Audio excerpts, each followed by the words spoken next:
Thank you very much, Mr. Chairman. Ladies and gentlemen, the work I'm going to present is part of a work of several colleagues, of course, and it has been part of a small project we had some years ago when we were dealing with problems to designate nature conservation areas in the German maritime areas.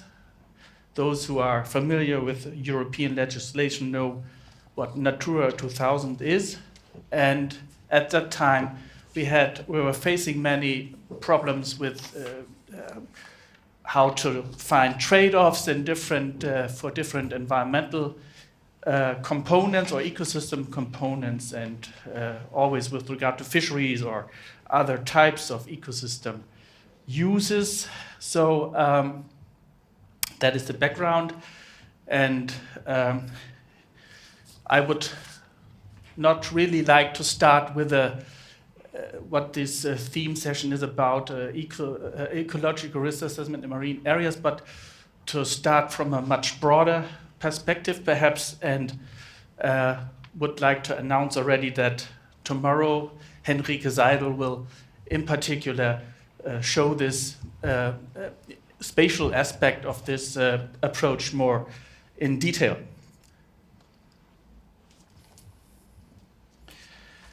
So one of the most challenging things is, of course, on a global scale, not only the sustainable management of fisheries, but in general, all the things we use from ecosystems. And a great endeavor has been undertaken, known as the Millennium Assessment.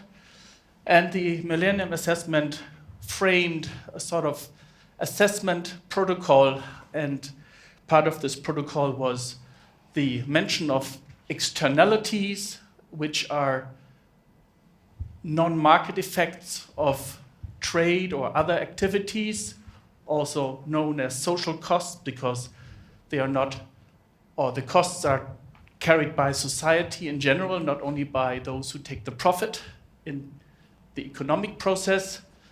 And externalities are, which makes them externalities, in fact, are not part of the decision-making process. So we are surprised to see that things cause damages after we have done them. The concepts to evaluate externalities are, at the moment, mainly economic. This is the so-called utilitarian concept of valuation. This has been undertaken within the Millennium Assessment and also with the TEB process, which is the economics of ecosystems and biodiversity. And I would like to challenge this purely economic concept. Some persons have, or some scientists have also said that we cannot only have this monetary concept in ecosystem services assessments, we also have to, or must go for non-utilitarian concepts. And these concepts should in particular take into account the intrinsic value of a thing. This is very important. If we go to nature conservation, we must have something that has a value on its own and is not valued in terms of dollars or euros. This is essential, as I will not put this into detail, but for the strong sustainability concept and the concept of critical natural capital. As soon as we talk about trade-offs, the externalities have become internalized, which means they are then part of the decision-making process, and trade-offs can be analyzed, or are mainly analyzed in an economic concept by so-called utility functions. And I would like to make a short introduction here with one equation with a utility function U-env, and it is simply to maximize the effects of measures in ecosystem components across a number of policy objectives, for instance, from different types of policies. Martin pointed out that many policies have to be respected in environmental business. So in Europe, we have the marine strategy, we have the common fisheries policy, we have Natura 2000, and many more. So all these things need to be taken into account, and over all these, we sort of maximize our utility, and in this case, not monetary utility or welfare, human welfare, but I dare say that we can also maximize a sort of environmental utility. So externalities have been so far addressed, as I said, in several Millennium Assessment protocols, and some of them have been already categorized. An FAO paper says or lists a number of externalities, for instance, stock externalities or ecological-based externalities, which of course are then, for instance, related to seabird bycatch. Stock externalities are catch that is lost to other fishermen by the catch that the first fisherman extracts from the sea. And instruments to internalize these externalities are also very well known to us. These are, for instance, different types of property rights or access and effort limitations to the fishery, MPAs, closures for time, ICQs, and so on. ITQs, sorry. So when we go to risk assessments, we must make some assumptions, and if we or we must also see that we are leaving the ground we are most used to in terms of, for instance, stock assessments. We must aim for assessing apples and oranges at the same time, and this then for instance, refers to birds and benthic habitats and mammal bycatch in the fisheries. So it's a more or less a pragmatic approach, and we have seen in the talks of Wes and of Martin how this pragmatic approach can look like. Martin mentioned that, for instance, in many bird and mammal populations, the potential biological removal is calculated. This is, in many cases, nothing different than the Schäfer model. And so it's very familiar to us, and we perhaps can learn or put our knowledge here in the field to enhance these kinds of developments.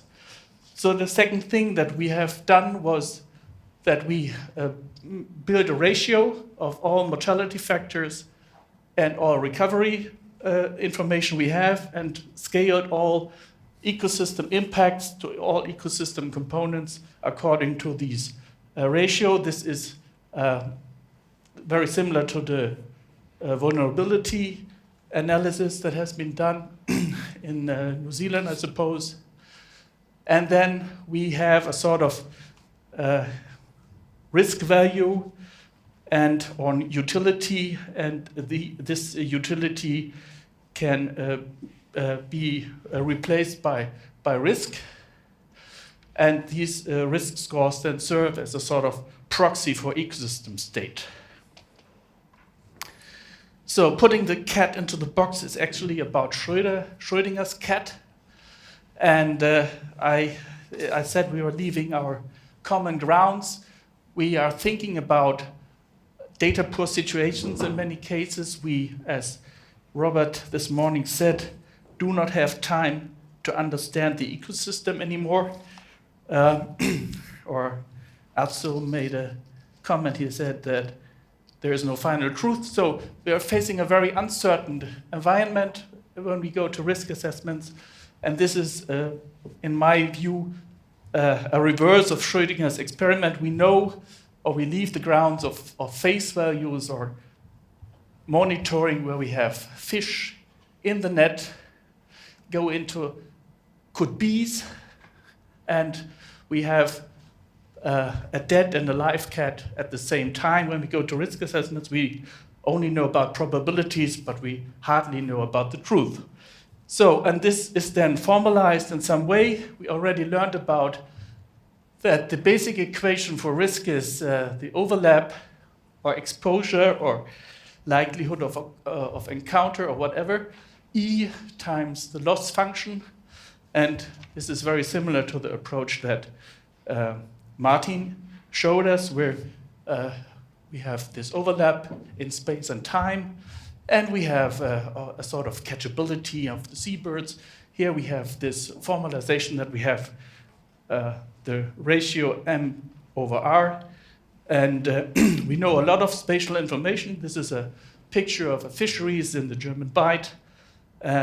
Martin also showed that we have similarly good information on many biological features, so we can really determine overlap. And we also then multiplied the exposure term by the proportion of a stock present in the area. It is important to know if we have a worldwide stock and only 5% of the stock is encountered by a certain impact, or if we have a very local stock and by the same impact 100% are encountered. So this makes a difference, for instance, if we look at salmon from different rivers in Finland. So E allows us to scale across time and space for all area units. This again already implies that we think risks are additive. And with this link, we are now in the right position here. We are in the session for marine areas where we have space. So, as fisheries biologists, we have a rich toolbox we can apply. We have production models. We learned that others also use production models in terms of PBR. We know that we can sort of maximize or define something like MSY. We also can define extinction levels. We know about partial and local fishing mortality in an area, and we know about ways to approximate. We heard about life history traits that can be modeled from in a hierarchical way from very few measurements, knowing internal relationships. And of course, we then add uncertainty to it and derive at the level where we can analyze trade-offs. This is a trade-off for 3 different areas. And we see that we can define, for instance, a risk score for a harbor purpose against a certain type of fisheries, and see that the risk score in this area is much higher than the risk scores in the other areas, and therefore start going on to define management measures that mitigate this high risk score.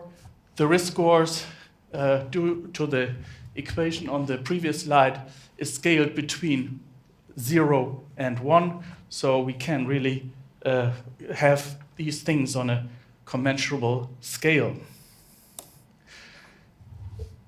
In a larger context, a context that is relevant for management, we of course then must make a sort of framework in which these different risk assessments are carried out.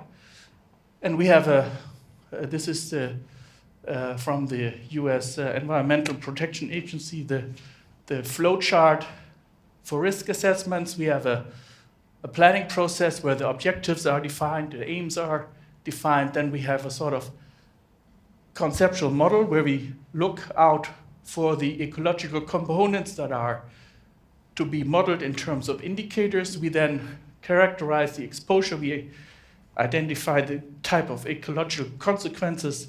And then we have the sort of risk characterization where we then can solve these trade-off problems, can compare. It goes then to the management, and the planning process is reiterated. Not everything counts. It is hardly impossible to monitor and keep everything on the screen. The model must look at certain endpoints and, for instance, look for endpoints that are affected by affected simultaneously by more than one pressure. We have pressures, we have activities, we have endpoints, and these are represented by different types of indicators. So just two examples. Thank you. Just two examples. We have the lucky situation that we have long-term data or have historical data in the German Bight, so that we can really have a long-term perspective on the fisheries, which was fisheries for place in the first part of the last century. Later on it was a mixed fisheries, but the place is here the sort of ecosystem service, provision of food that we take from the area. We then can analyze the stock externality, which is translatable into for the green line, the relationship between FMSY to F, which is exactly the risk ratio that Martin showed us. And we can add a further one, which is then the red line, which is the ratio of the pressure, or is equivalent to the ratio of the fishing mortality to the extinction mortality that is derived from different types of models, as we know. And then we can look at three different ecosystem components. We have the benthic ecosystem, we have a knowledge on the benthic communities, we have knowledge on mortality rates in these communities due to fishing practices and fishing frequency. So we attempted to analyze that. We have the stock state, the stock externality, and a second part, we have a certain vulnerable bycatch species, which is thornback ray. Thornback ray declined in the first 30 years of the last century very sharply, and was later on hardly encountered. Only 4 specimens were found later on, so this is not really visible on the line there. So we know that there is much impact on benthic systems, and this is then expressed here. We are not very close to the green line, far away from sustainable use of the ecosystem. And we also see that due to the very hard fishing practice at that time, in some parts we're already approaching the red line, which meant that some parts of the ecosystem were in danger of extinction at that time. This remained so for the first period, and later on, with effort reduction in the area, the benthos slightly recovered, or the risk was less, let me say it this way. We still don't have factual evidence for all these changes, but it is, as Robert this morning pointed out, management based on the management of human pressures, and not management based or an analysis based on the exact state of the ecosystem, which we don't know in many cases. So the stock state was, in the years of high eutrophication, despite high catches, was quite good. And later on, the place is one of the success stories of the fishing management practice in Europe. We see that the stock has recovered, but not so much the benthic ecosystem.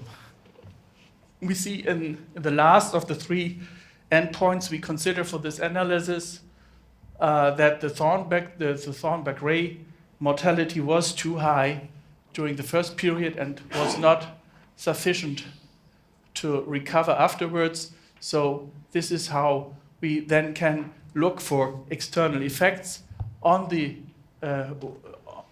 related to the use of this ecosystem service. We see that this already, or this does not incorporate any specific spatial management. This is then exemplified in the second one, the same area, the same benthic ecosystems now resolved to what we call benthic communities. And we see that this is the current state. only one community is reaching the green line, which is the Central North Sea community, a part that is less intensely trawled, of course. All other parts are heavily trawled, and very vulnerable habitats like reef habitats are extremely low in their value.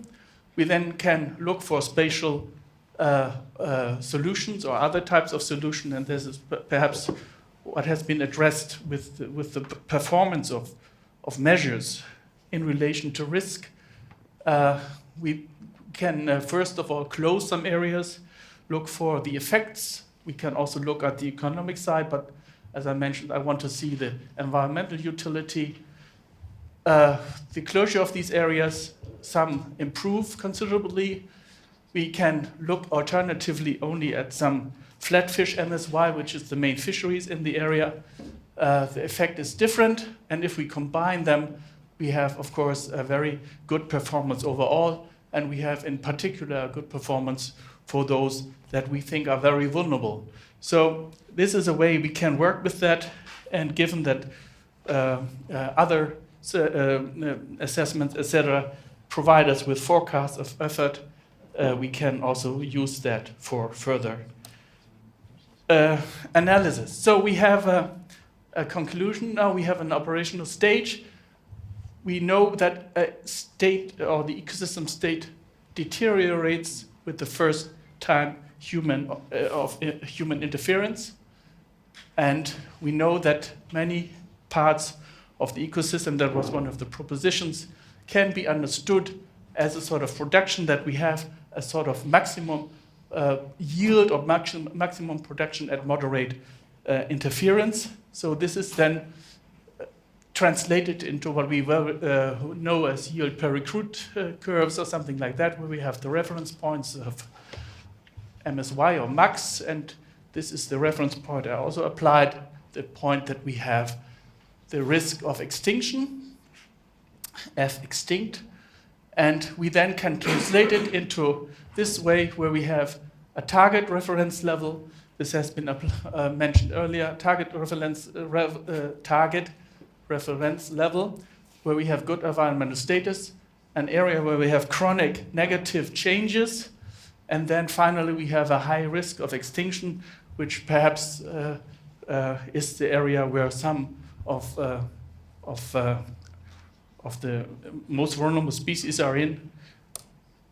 So, just to sum up, we can apply risk to describe externalities in a non-monetary way. We can use these externalities to describe the use of ecosystem services, but we see that some marine spatial planning or some spatial resolution is needed to also take care of the needs of sensitive ecosystem components. And the